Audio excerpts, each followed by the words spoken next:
তোমাদের যে কর্মসূচি রয়েছে আরকি করে, তোমাদের আরেকটি যে সংগঠন রয়েছে WBJDA, তারা বলছে নাকি তোমরা কোনো অনুমতি নাওনি, একটা তারা ক্ষোভ প্রকাশ করেছে সেই বিষয়ে। হ্যাঁ, যেটা বলার সেটা হচ্ছে যে 9ই আগস্ট আমাদের যে কর্মসূচি ক্রাই অফ দ্য আওয়ারের সামনে, সেই কর্মসূচি আমরা পালন করছি।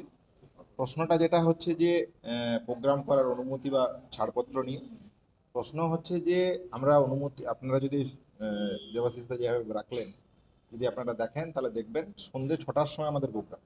সেই সময় না থাকে কলেজ খোলা, না থাকে কোনো একাডেমিক ক্লাস, না থাকে মানে হসপিটালের মধ্যে বিশাল পুল সংখ্যক সাধারণ মানুষ।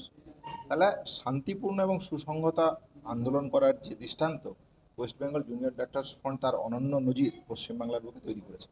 তাহলে সেই ধারাকে অব্যাহত রেখে আমরা প্রোগ্রাম করব।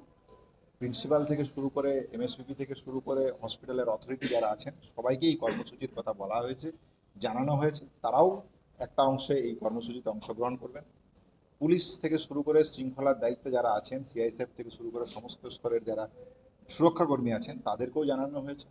উপরন্তু পাশাপাশি শিক্ষক, শিক্ষিকা, ছাত্র, ছাত্রী, স্বাস্থ্যকর্মী, অস্বাস্থ্যকর্মী, হসপিটালের যত মানুষজন আছে সবাই 9ই আগস্ট দিনটা এমন একটা দিন যে যে যন্ত্রণার মধ্যে দিয়ে জুনিয়র ডাক্তার সহ সারা পশ্চিমবাংলার মানুষ গিয়েছে, সেই সেই যন্ত্রণাটাকে অনুভব করা, সহমর্মিতা, শোকার্থর জায়গাটাকে অনুভব করার দিন।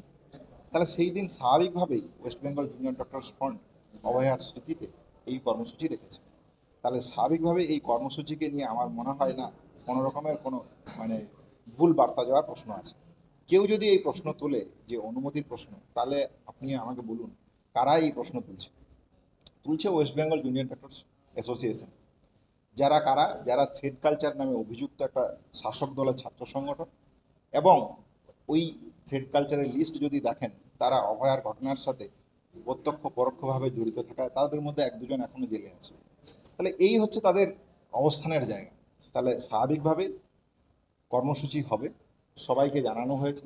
Principal, college authority, local authority, সুরক্ষাকর্মী, শিক্ষক, শিক্ষিকা, ছাত্র, ছাত্রী, টিচার, স্বাস্থ্যকর্মী, অস্বাস্থ্যকর্মী, সবাইকে সামনে নিয়ে, সবাইকে একসাথে নিয়ে West Bengal junior doctors front যেভাবে লড়াই করেছে এতদিন, সেইভাবেই 9 আগস্টের কর্মসূচি পালন। Thank you. Thank you.